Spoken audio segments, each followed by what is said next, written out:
This is the Sega Master System 2. As you see, the quality of this particular console is in a very bad state. Good indications are you can see straight down to the port, which this part is lifted, and just see how mucky it is down this particular one. But then hey, that's why I bought this particular console so cheaply. I've probably been thrown in someone's loft and left there for years.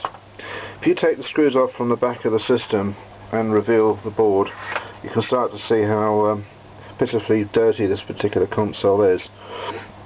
Taking off the shielding, you can see the full extent. There's lots of brown. This is effectively old dust, which you see can scrape off with your fingers okay. Because it's inside the game cartridge port, it's all over the board. There's evidence of sort of rustings, decolorations on the system itself. So what we're going to do is to give this board a thorough clean first. They always say water and electronics is always a very bad mixture. However, as long as the board is totally, completely and utterly clean and dry, then you won't get the shorts associated with the water and electronics.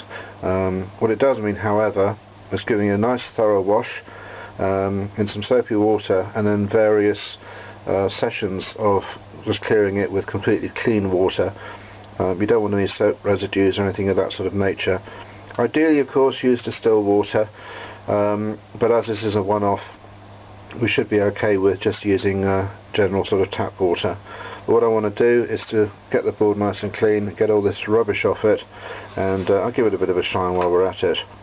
One of the nice things with this board, incidentally, is that it's got this Sony CTX chip, which allows you to do RGB mods. So there's going to be various things we do with this board, but first of all, let's give it a good clean.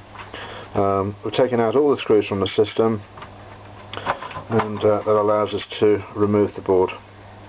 So, first job, let's give it a clean.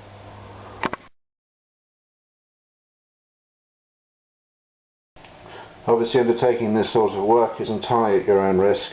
You've got to make sure the board isn't totally and utterly dry afterwards, and so that's why you need to leave it in the airing cupboard.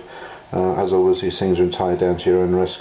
I learnt this mod actually from an article in a computer magazine where they did the same thing with very old computer boards, so I see no reason it shouldn't work with this. Anyway, you don't want the water too warm. I mean, you could do this in the dishwasher, but I don't have one.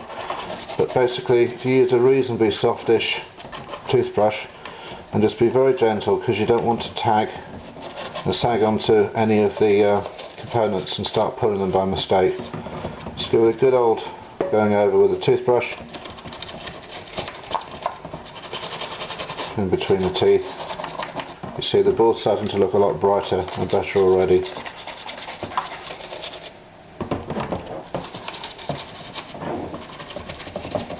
This is the other reason you need to leave it for several days, because the water will get underneath the chips.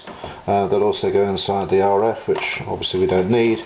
However, there's still electronics in there. If the system's left a nice warm airing cupboard for several days, it will completely dry out.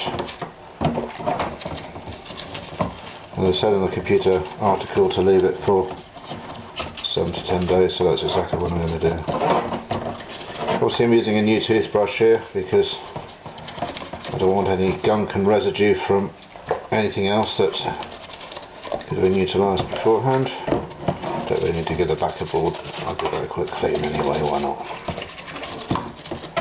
You're never going to get this looking as pristine as it once did, but at least we should end up with the games running reliably now that we've given the teeth a good sheen.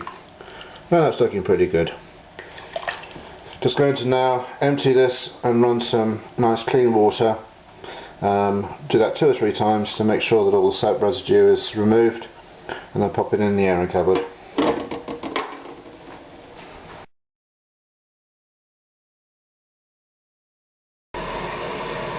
So again, make sure the water is only just about sort of warm. You don't want it hot for this. About 30-40 degrees is ideal. So rummage the board. Just let it run for several seconds. Make sure the water gets absolutely everywhere.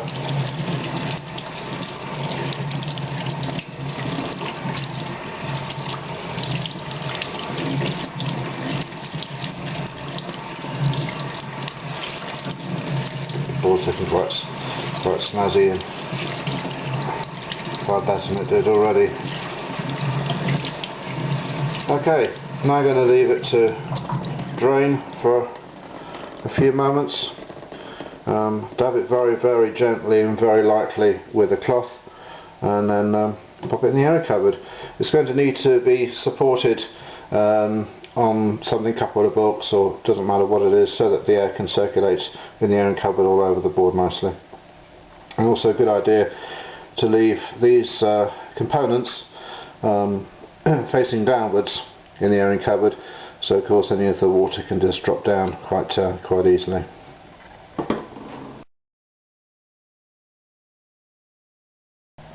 Before putting it into the airing cupboard, I give the board a fairly vigorous shake just to get rid of any last sort of residues of water.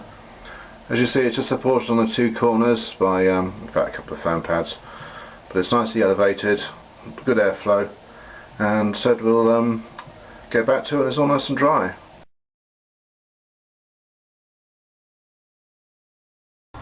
Now here is the board. As you see, it looks pretty clean. Considerably better than it did before. No stray dust about. I'm going to show the system working now, just to prove that everything I did was okay. I'm going to show a bit more detail in terms of connecting this to composite and also RGB as an option, plus the audio. But for now, let's just show the system performing as it should. Put in the game. It's a bit of a rubbishy one, but you know, we'll show the system works. Don't force this in because of course there's no cartridge guide at the moment. There, goes in nicely. I had to put in a little 75 ohm resistor onto the composite connection, just to make sure the screen wasn't looking too washed out. Turn the lights down.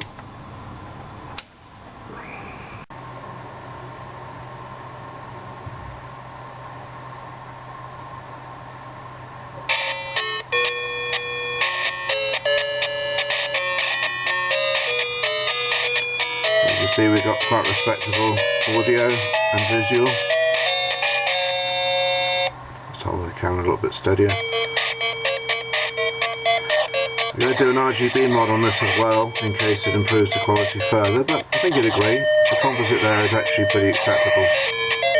And also proves that the nicely clean board, that's absolutely fine.